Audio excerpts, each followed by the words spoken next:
반갑습니다. 2022학년도 1학기 대구대학교 글쓰기 기초 강의입니다. 10주차 설득적 글쓰기 실습 두 번째 시간입니다. 자료 찾기와 내용 생성하기 시간입니다. 재밌겠죠?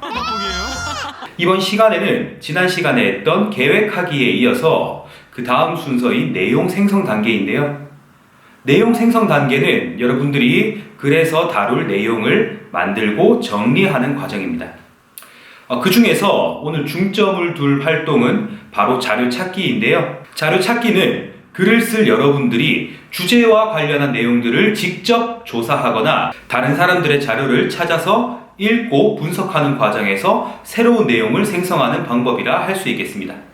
또 설득적 글쓰기에 있어서 여러분들의 입장 정했죠. 그 입장에 따른 적절한 근거로 활용할 수 있는 방법이기도 합니다. 우리가 지난 시간에 설득적 글의 대상을 선정했고요. 그것을 바탕으로 주제도 설정했습니다. 자, 그러면 그 주제와 관련한 객관적인 자료를 수집하고 분석해야겠죠. 자, 여러분들, 설득적 글쓰기는 근거를 적절하고 풍부하게 마련하는 것이 굉장히 중요합니다. 자료를 수집하는 방법으로는 직접 조사와 인터뷰, 전문 문헌자료 검색, 인터넷 자료, 인터넷 기사 검색 등이 주로 활용되는데요. 우리의 여건상 전문 문헌 자료를 검색하거나 인터넷 자료, 인터넷 기사 등을 검색하는 것이 효율적이겠습니다. 물론 이제 직접 자료를 찾고 검토하고 또 전문가와 인터뷰를 하는 등의 직접 조사 방법이 좋긴 합니다. 좋긴 하지만 우리에게 시간적 한계가 있죠. 그래서 전문 문헌 자료를 검색하고 수집하고 검토하는 일이 무엇보다 중요한데요. 우리 대학 도서관에 접속하거나 학술지 검색 도구인 한국교육학술정보원, 국립중앙도서관, 국회도서관, 그리고 정부 포털, 통계청 홈페이지 등에서 전문 문헌 자료를 검색할 수 있겠습니다. 우리 대학 도서관에서는 전문 서적 등을 검색한 후에 전자대출을 하거나 혹은 실물 서적을 대출하기 위해 도서관을 방문할 수 있고요.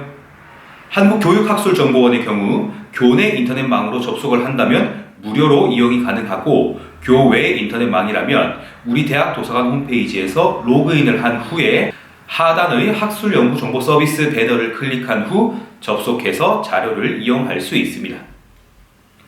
여러분들이 지난 시간에 설정한 주제와 관련한 키워드로 검색을 하면 학술지 논문, 학위 논문 등의 다양한 연구 자료를 열람할 수 있습니다. 자, 한편 인터넷 자료나 인터넷 기사는 우리가 자료를 수집함에 있어 접근성이 가장 용이한 방법인데요. 사실 양날의 검입니다.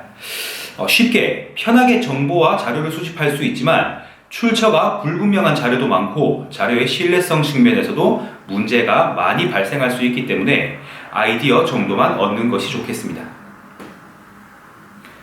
자료 수집은 글의 주제, 성격에 따라 수집하는 방법이나 대상이 다릅니다. 인문 분야에서는 사유활동, 행동 양식이나 결과 등에 중점을 두는 자료를, 사회과학 분야에서는 여러 사회 현상이나 사건에 대한 자료를, 이공 분야에서는 실험이나 조사, 관찰 결과에 관한 자료를 주로 수집하게 될 텐데요. 결국 자료 수집은 여러분들이 쓰고자 하는 주제의 경향성에 따라 수집되어야겠습니다. 다시 한번 이야기하지만 인터넷 글의 경우 신뢰도가 문제가 생길 수 있기 때문에 가급적 학술정보 서비스나 대학 도서관 등을 통해서 전문적인 연구 자료, 문헌 자료를 검색하는 편이 훨씬 더 좋겠습니다. 자료를 수집하는 것에 그치는 것이 아니라 반드시 검토를 해야겠죠. 자료 검토는 여러분들이 쓸 글의 주제와 관련해서 꼭 관련성을 따져야겠습니다. 주제와 어떤 관련성을 지니는가? 라는 문제의식이 꼭 필요하죠. 여러분들이 찾은 모든 자료가 여러분들 글에 다 부합하고 또 다 쓰일 수는 없습니다.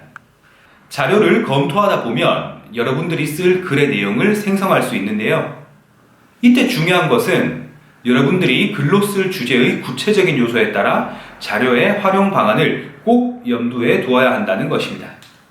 또 글쓰기의 모든 과정이 획기적 과정이듯이 자료 수집 역시 한 번에 끝나지는 않습니다. 글의 내용을 생성하며 부족한 자료는 더 찾을 수 있고 또 주제 연관성이 낮은 자료들은 과감하게 선정하지 않을 수도 있습니다. 자료 찾기 굉장히 중요하죠. 꼭 좋은 자료 그리고 여러분들의 글에 맞는 적절한 자료를 찾기를 바라겠습니다. 자, 이번 주 실습에 대해 이야기해 볼게요. 이번 실습은 이전 실습보다 다소 어려울 수 있습니다. 잘 보세요. 여러분들이 설정한 주제에 맞는 자료를 찾고 이 자료를 요약, 정리해서 인용하는 실습을 진행하려고 합니다. 첫 번째로는 문단으로 직접 인용하는 실습입니다. 여러분들의 글이 전개될 때 제시할 수 있는 자료를 직접 인용하고 논지를 전개하는 연습인데요. 직접 인용이 뭐였죠? 원문의 내용을 있는 그대로 인용하며 출처를 밝히는 것이었죠. 예시 화면을 보겠습니다. 자, 문제의식과 관련해서 문제를 제기하며 인용을 했고요. 이 경우 인용된 내용이 3줄 이상이기 때문에 위아래로 한 줄씩 띄우고 원포인트 작은 글씨로 인용문을 입력했습니다. 또 각 줄을 입력해서 서지 정보를 밝혀주었고요. 인용문에 대한 설명을 인용문 하단에 기술했습니다. 자, 그러니까 인용문을 인용하는 것뿐만 아니라 인용을 해오는 당위성과 또 해당 인용문에 대한 설명이 붙죠. 인용문과 여러분들의 논지 전개가 자연스럽게 흐를 수 있도록 연습하는 실습이 되겠습니다. 두 번째는 간접 인용 실습입니다.